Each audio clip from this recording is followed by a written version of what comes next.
DJGamers.com.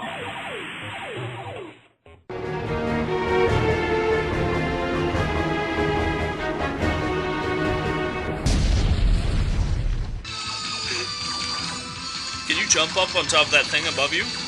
Why did he turn the fuck around? Because he likes you.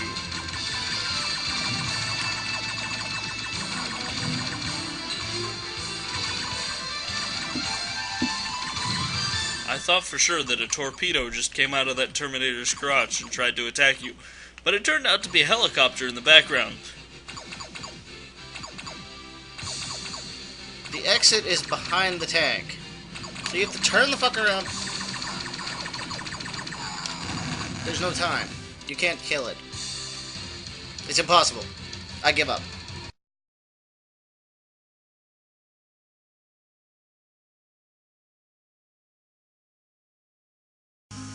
Press the start button! Pressing the start button! Start button, go!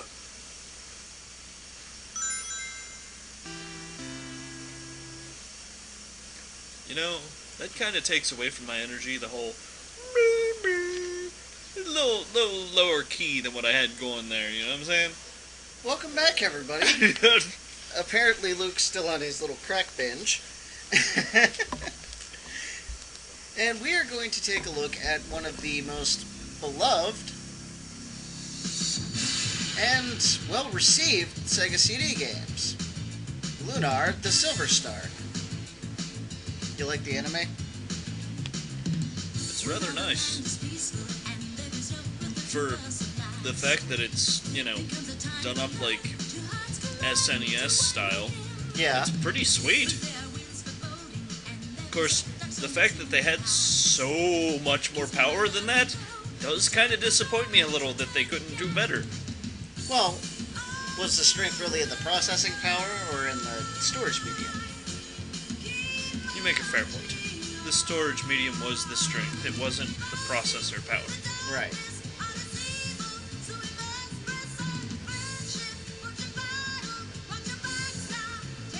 Interesting hat.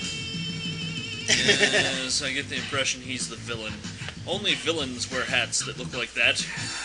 It's a villain hat. Villains are douchebags. He could be a douchebag. Look, it's Snarf!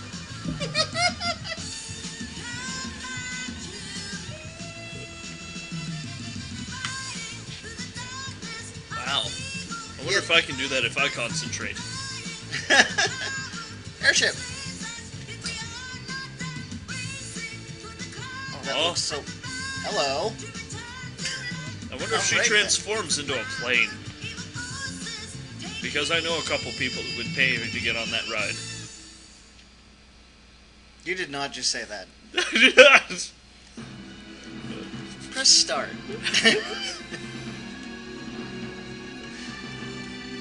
Alright, one of the main things we're going to be doing here is talking a bit about working designs. Go ahead and continue.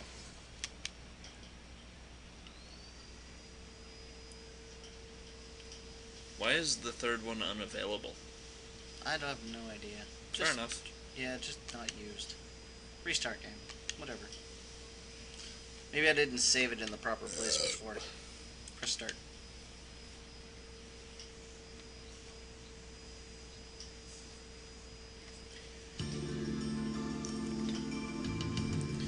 Oh yeah, check out that music. The Village of the Berg. We be gangsta now. Dragon Master. True enough. True enough. Alright. Working Designs, when they began work on the Sega CD, was actually a pretty not well-known developer.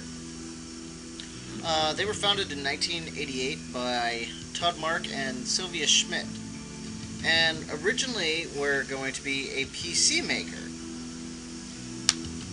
for business software. So they were going to make PowerPoint. Well... Wasn't this a better choice? Yeah, well, to draw a parallel, current Microsoft underling juggernaut Bungie used to be a puzzle game creator, and look, they decided to think outside the box, and look where that got them. Yeah, sometimes thinking outside the box is the best thing to do. Now, Because little flying, furry, talking weasels are awesome. Or maybe that's a flying, furry, talking cat, but regardless. oh, you want to hear an interesting factoid on them? The, flying, talking weasel cat people? No, Working Designs. Oh, sure. They were the first third-party company to release a CD-ROM-based video game in the U.S. It's following me! It's trying to suck my blood! My blood! My blood! Sorry. Anyways, the game was called Cosmic Fantasy 2 for the TurboGrafx. Oh god, I'm stuck. Oh! So since they had gotten some work with the CD add-on for the TurboGrafx, Oh that my gave god. them a good position to be able to start making games. Huge Boy Scout. Start making games for the Sega CD.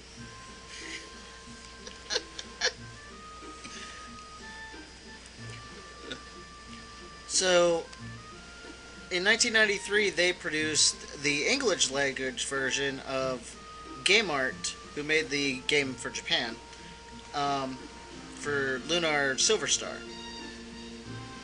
It won all kinds of RPG awards, and it is also the best-selling Sega CD title. Imagine, this outsold Sure Shark. Well, look at it. It's classic. Yeah. It's got SNES graphics and, you know, it's an RPG. Where can you go wrong there? Seriously. Yeah, that's true. I mean, how many RPGs sold on the SNES? What, Final Fantasy, huh? Yeah. Didn't that make a killing on the SNES back in the day? Yeah, it did. Not that I should be talking about the competitors whenever we're, you know... No, feel free to talk about the competitors. I mean, that's what else was out there. I mean, I would almost go out on a limb and say maybe this looks a little bit better than a Final Fantasy. Back then, yeah. I'm gonna have to agree with that. Well, yeah, we're not comparing it to Final Fantasy 12. True enough. True enough. They have since re-released this game out on the PSP. So you can get it for that system if you don't want to go out and find a Sega CD and a copy of this game, which unfortunately will set you back a couple $100 if you find it with everything. No. You wouldn't know anything about that because we don't have a copy right here that we're playing. Do we? Yeah. Oh. What the hell? Why would we spend that kind of money on video games? Are we that committed to video games? We are that committed to video games. This is New Gen Gamers. Right, my bad.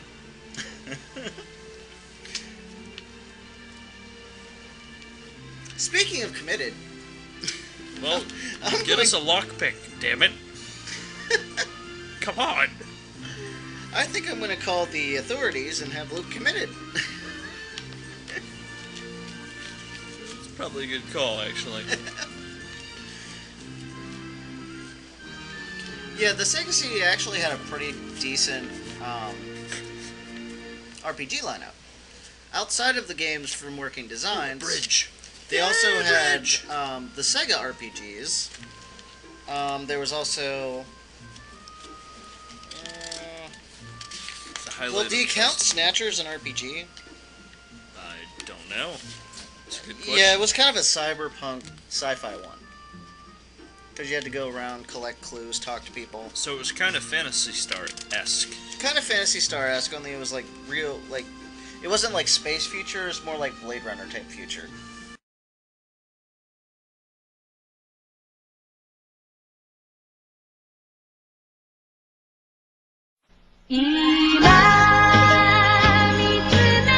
Kimiが守りたいのは一体何ですか？